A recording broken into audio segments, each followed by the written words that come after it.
हवेचा दाब वाढल्यामुळे राज्यात मान्सूननं विश्रांती घेतल्याचं दिसतंय। बुधवारपर्यंत त्यांना निम्मा महाराष्ट्र व्यापलेला होता, मात्र मराठवाडा आणि विदर्भात प्रवेश करताच त्याचा जोर काहीसा मंदावला। राज्यात 6 जूनपर्यंत मोठ्या पावसाचा अंदाज नसल्याचं हवामान खात्यानं म्हटलेलं आहे। जोरदार पावसामुळे बीडमध्ये बिंदुसरा नदी दुथडी भरून वाहू लागली आहे। बीड शहराजवळील बिंदुसरा प्रकल्प पूर्ण क्षमतेनं भरला। रात्री झालेल्या जोरदार पावसामुळे बिंदुसरा नदीच्या पाणी पातळीमध्ये मोठी वाढ झाली आहे आणि प्रशासनानं नागरिकांना सतर्क राहण्याचा इशारा सुद्धा दिलेला आहे। जालन्यामध्ये वादळी वाऱ्यासह मुसळधार पाऊस कोसळतोय। या पावसामुळे शेती पिकांचं नुकसान होण्याची शक्यता असताना शेतकरी सध्या चिंतेमध्ये पडले आहेत। सातारा जिल्ह्यामध्ये मे महिन्यात झालेल्या मान्सूनपूर्व पावसानं पूर्वीचे रेकॉर्ड तोडले आहेत। महाबळेश्वरपेक्षा सुद्धा दुष्काळी फलटण तालुक्यात सर्वाधिक 365.2 मिलीमीटर पावसाची नोंद झाली आहे। महाबळेश्वरमध्ये 291.2 मिलीमीटर तर कोरेगाव तालुक्यात 329.7 मिलीमीटर पाऊस झाला। 9 दिवसातील ही आकडेवारी समोर आली आहे। जालना शहरामध्ये काल झालेल्या जोरदार पावसामुळे रस्ते जलमय झाले। या दरम्यान रस्त्यांवर पाणी साचल्यानं वाहन चालकांना वाहन चालवताना मोठी कसरत सुद्धा करावी लागते आणि त्यामुळे नागरिकांना मनस्ताप सहन करावा लागतोय। अमरावतीच्या तिवसा शहरात जोरदार पावसानं हजेरी लावली। यावर्षी विदर्भामध्ये मे महिन्याच्या दुसऱ्याच आठवड्यात मान्सूनपूर्व पाऊस बरसला, मात्र पश्चिम विदर्भामध्ये मान्सून लांबण्याची शक्यता असताना शेतकऱ्यांना सावधगिरी बाळगण्याच्या सूचनाही प्राप्त झाल्या। बीड जिल्ह्यामध्ये मान्सूनपूर्व पावसानं धुमाकूळ घातलाय। वडवणी, बीड, माजलगाव तालुक्यात पावसाचा जोर कायम दिसतोय आणि त्यामुळे वडवणी तालुक्यातील सुरडी थोड गावातील नदीला पूर आलाय। पुरामुळे 15 गावांचा संपर्क तुटलेला असून वाहतूक सुद्धा खोळंबलेली आहे। बीडच्या आष्टी तालुक्यामध्ये गेल्या 2 दिवसात अवकाळी पावसाची हजेरी बघायला मिळते आणि त्यामुळे कांदा आणि टोमॅटोसह केळी बागेचं सुद्धा मोठं नुकसान झालं। तसंच केळीच्या बागेमध्ये पाणी साचल्यानं झाडाची मुळं सुद्धा सडू लागली आहेत। लवकरात लवकर पंचनामे करून मदत देण्याची मागणी शेतकरी करतायत। लातूर जिल्ह्यातील निलंगा तालुक्यातील काही गावात मुसळधार पाऊस बरसला। या पावसामुळे ओढे नाले प्रवाहित झालेत। ओढ्याचं पाणी रस्त्यावरून वाहिल्यानं 3 मार्गावरची वाहतूक तासभर ठप्प झाली। नंदुरबारच्या तोरणमाळ परिसराला वादळी वाऱ्याचा फटका बसला। तोरणमाळ घाटात मोठमोठी झाडं उन्मळून पडल्यानं घाटमार्ग बंद झालाय, तर पावसामुळे घाटमार्ग चिखलमय झालाय। कोट बांधणी ते कालापाणी या परिसरात सर्वाधिक घरांचं आणि झाडांचं मोठं नुकसान झालं। वर्ध्याच्या सेलू तालुक्यातील धोंडगाव शिवारात पावसामुळे केळी पिकाचं मोठ्या प्रमाणात नुकसान झालंय। वादळी पावसामुळे 4 ते 5 शेतकऱ्यांच्या शेतामध्ये असलेली केळीची जी पिकं होती ती जमीनदोस्त झाल्याचं बघायला मिळालं आणि त्यामुळे शासनानं नुकसान भरपाई द्यावी अशी मागणी शेतकरी करतायत। मुसळधार पावसामुळे जालन्याच्या घनसावंगी तालुक्यातील राणी उंचेगाव परिसरात कोबी पिकाचं नुकसान झालं। श्याम भाकड या शेतकऱ्यांना 2 एकरमध्ये कोबीची लागवड केलेली होती, मात्र नुकसान झाल्यामुळे शेतकरी चिंतेमध्ये सापडलाय। या नुकसानीचे पंचनामे करून मदत द्यावी अशी मागणी सुद्धा त्यांना केली आहे। मुसळधार पावसामुळे बारामती दौंड या ठिकाणी पावसानं हाहाकार माजवला। या पावसामुळे अनेक नागरिकांची घरं उद्ध्वस्त झाली आहेत आणि त्यामुळे ज्यांच्या घरात पाणी शिरलंय त्यांना 10,000 रुपये देण्यात येणार अशी माहिती मिळते आणि अशी घोषणा उपमुख्यमंत्री अजित पवार यांनी केली। पिंपरी चिंचवडमधील आकुर्डीमध्ये एका कारवर भलं मोठं झाड पडल्याची घटना घडली। सुदैवानं यामध्ये कोणतीही जीवितहानी झाली नाही, मात्र कारचं प्रचंड नुकसान झालं। अनेक भागात पावसानं थैमान घातल्यानं नागरिकांना नुकसानीला सामोरं जावं लागतंय। नांदेडमध्ये पैनगंगा नदीच्या प्रवाहात वानर अडकून पडलेले होते। अडकलेल्या या वानराला वाचवण्याचा प्रयत्न करण्यात आला, मात्र त्याला अपयश आलं। या वानराचा व्हिडिओ सध्या सोशल मीडियावर व्हायरल होतोय। नांदेडमध्ये पावसामुळे पैनगंगा नदी दुथडी भरून वाहू लागली, त्यामुळे इस्लामपूर जवळ असलेला सहस्रकुंड धबधबा प्रवाहित झालाय। मे महिन्यात धबधबा प्रवाहित होण्याची ही गेल्या अनेक वर्षातली पहिलीच वेळ। धबधबा पाहण्यासाठी पर्यटक गर्दी करतात। पावसाळा सुरू झाल्यानं बेळगाव महानगरपालिकेनं शहरात आवश्यक ती खबरदारीची पावलं उचललेली आहेत आणि या दरम्यान विजेच्या तारांना स्पर्श करणारी आणि धोकादायक असलेली झाडं सर्वेक्षण करण्याचे निर्देशही प्राप्त झालेत. त्यात ABC श्रेणी तयार करून कोणतीही हानी होण्यापूर्वीच जलद गतीने कारवाई करावी अशा सूचना महापौरांनी केलेल्या आहेत. सिंधुदुर्ग जिल्ह्यातील दरड प्रवण क्षेत्रामध्ये वाढ झाली आहे. दरड प्रवण क्षेत्रांची संख्या 20 वरून आता 63 वर येऊन पोहोचली आहे. जिओलॉजिकल सर्व्हे ऑफ इंडिया मार्फत सर्वेक्षण केलं गेलं आणि त्यामध्ये 43 ठिकाणांची भर पडली असल्याची माहिती मिळते. अवकाळी पावसामुळे बाळापूर तालुक्यात शेतकऱ्यांना मोठ्या प्रमाणात त्यांचं नुकसान झालं. ज्वारी पावसामुळे पूर्णपणे नष्ट झाली आहे. कृषी विभागानं अद्यापही शेतावर भेट दिली नसल्याचा आरोप शेतकऱ्यांनी केलाय. त्यामुळे नुकसान भरपाई देण्याची मागणी शेतकरी करतायत. जालन्याच्या दूधपुरी गावात वादळी वाऱ्यासह जोरदार पाऊस बरसला. त्यामुळे खरं तर झाडं वाकली आहेत. अनेक मोसंबीची झाडं जमीनदोस्त झाल्यानं शेतकऱ्याचं मोठं नुकसान झालं आणि त्यामुळे शेतकरी मोठ्या संकटामध्ये सापडला. बीड जिल्ह्यामध्ये जोरदार अवकाळी पावसामुळे नदी नाले ओढे ओसंडून वाहत आहेत. यातच बीड शहराला पाणी पुरवठा करणारे बिंदुसरा धरण पूर्ण क्षमतेनं भरलाय आणि त्यामुळे बीडकरांचा पाण्याचा प्रश्न मिटलाय. विशेषतः इतिहासात पहिल्यांदाच मे महिन्यात बिंदुसरा धरण एवढं तुडुंब भरलेलं दिसतंय. पनवेल शहराला पाणी पुरवठा करणारे देहरंग धरण जून महिना सुरू होण्याआधीच भरलाय. त्यामुळे पनवेल महानगरपालिकेनं पाणी कपात मागे घेतली आहे. धरणातील पाणी टंचाईमुळे मार्चमध्ये 1 दिवसाआड पाणी कपात लागू करण्यात आली होती. सोलापूरच्या गुळसगावमध्ये असलेला साठवण तलाव 75% भरलाय. इतिहासामध्ये पहिल्यांदाच मे महिन्यात एवढ्या प्रमाणात साठवण तलाव भरल्याची नोंद झाली आहे. त्यामुळे गावकरी तसंच शेतकऱ्यांनी समाधान व्यक्त केलं. पुण्याच्या आंबेगाव तालुक्यात मुसळधार पावसामुळे कांद्याचं मोठं नुकसान झालंय. साठवून ठेवलेला 125 पिशवी कांदा पावसानं भिजलाय. कांदा सडून खराब झाल्यानं शेतकऱ्यांना अश्रू अनावर झालेत. साताराच्या फलटण तालुक्यामध्ये वादळी वाऱ्यासह झालेल्या पावसामुळे मोठं नुकसान झाल्याची माहिती मिळते आहे. या दरम्यान 2 एकरमध्ये लावलेल्या केळी पिकांचं 12 लाखांपेक्षा अधिकचं नुकसान झालंय.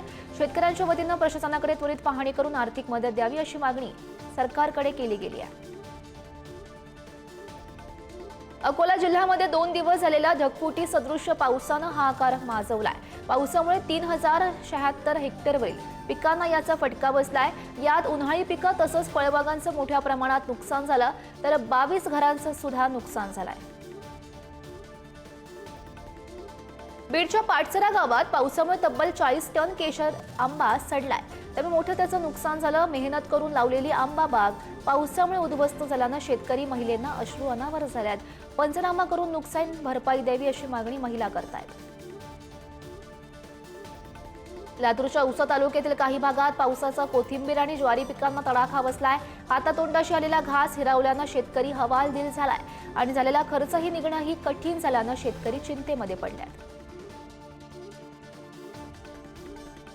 नागपूर जिल्ह्यातील नरखेड तालुक्याला वादळी वाऱ्यासह जोरदार पावसानं झोडपलं. पावसामुळे संत्रा तसंच मोसंबीच्या झाडांचं मोठ्या प्रमाणात नुकसान झालंय आणि त्यामुळे सरकारनं नुकसानीचे पंचनामे करून भरपाई द्यावी अशी मागणी शेतकरी करतात. जालन्याच्या बाजारामध्ये जांभळं विक्रीसाठी दाखल झालेत. अजूनही म्हणावी तशी आवक नसल्यामुळे जांभळाचे दर वाढलेले बघायला मिळतात. 350 ते 400 रुपये प्रति किलो दरानं सध्या विक्री सुरू आहे. जांभळात अनेक औषधी गुणधर्म असल्यामुळे बाजारात त्याची चांगलीच मागणी वाढली आहे. मावळ तालुक्यातल्या किन्हई गावात अवकाळी पावसामुळे बाजरीचं पीक जमीनदोस्त झालं. तालुक्यात पावसानं अक्षरशः थैमान घातलाय. अनेक शेतकरी या पावसामुळे हवालदिल झालाय. त्यामुळे काढलेल्या बाजरीचं मोठं नुकसानही झालं. परिणामी बळीराजा आर्थिक संकटामध्ये सापडला. नंदुरबार जिल्ह्यात पाऊस आणि वाऱ्यामुळे कैरीचं सुद्धा मोठं नुकसान झालंय. जिल्हा प्रशासनानं या नुकसानीचे तातडीने पंचनामे करून राज्य शासनाकडून मदत द्यावी अशी मागणी माजी मंत्री KC पाडवी यांनी केली आहे. मदत न मिळाल्यास तीव्र आंदोलन करू असा इशारा सुद्धा देण्यात आला आहे. गडचिरोलीच्या आरमोरी परिसरातील 8 गावातील भात पिकाला पावसाचा मोठा फटका बसला. आमदार रामदास मसराम यांनी नुकसानीची पाहणी केली. या दरम्यान शेतकऱ्यांनी आमदाराकडे शेती नुकसानीच्या अनेक समस्याही मांडल्या. मात्र अजूनही शेती नुकसानीच्या पंचनाम्याला काही सुरुवात झाली नाही. जालन्याच्या कडवंची परिसरात मुसळधार पावसामुळे द्राक्ष बागांचं मोठं नुकसान झालंय। आमदार अर्जुन खोतकर यांनी शेतकऱ्यांच्या बांधावर जाऊन द्राक्ष बाग नुकसानीची पाहणी केली आहे। या दरम्यान त्यांनी नुकसानग्रस्त शेतकऱ्यांशी संवाद साधून त्यांना धीर सुद्धा दिला। खरीप पेरणीच्या पार्श्वभूमीवर जालन्याच्या बाजारामध्ये शेतीच्या अवजारांची मागणी वाढली आहे। शेतीची अवजारं खरेदी करण्यासाठी शेतकऱ्यांची लगबग सुरू आहे। राज्यामध्ये मान्सून दाखल झाल्यामुळे शेतकऱ्यांची खरीप पेरणीसाठी सुद्धा लगबग बघायला मिळते। राज्यामध्ये कोरोना बाधित रुग्णांच्या संख्येमध्ये वाढ होते। काल राज्यामध्ये 76 नवीन रुग्णांची नोंद झाली, त्यामध्ये मुंबईमध्ये सर्वाधिक 27, ठाणे मनपा 12, पुण्यात 21, कल्याण 8, कोल्हापूर आणि अहिल्यानगरमध्ये प्रत्येकी एका रुग्णाची नोंद झाली आहे। गोंदियामध्ये 2 कोरोना रुग्ण आढळले आहेत। 60 आणि 75 वर्षांचे हे 2 रुग्ण आहेत। या दरम्यान नागरिकांनी घाबरून जाऊ नये, मात्र सुरक्षित उपाययोजनेचं पालन करावं असं आवाहन जिल्हा आरोग्य अधिकारी वानखेडे यांनी केलं। नवी मुंबईमध्ये 20 कोरोना पॉझिटिव्ह रुग्ण आढळलेले आहेत। 85 रुग्णांची आरटीपीसीआर तर 27 रुग्णांची कोविड-19 टेस्ट झाली।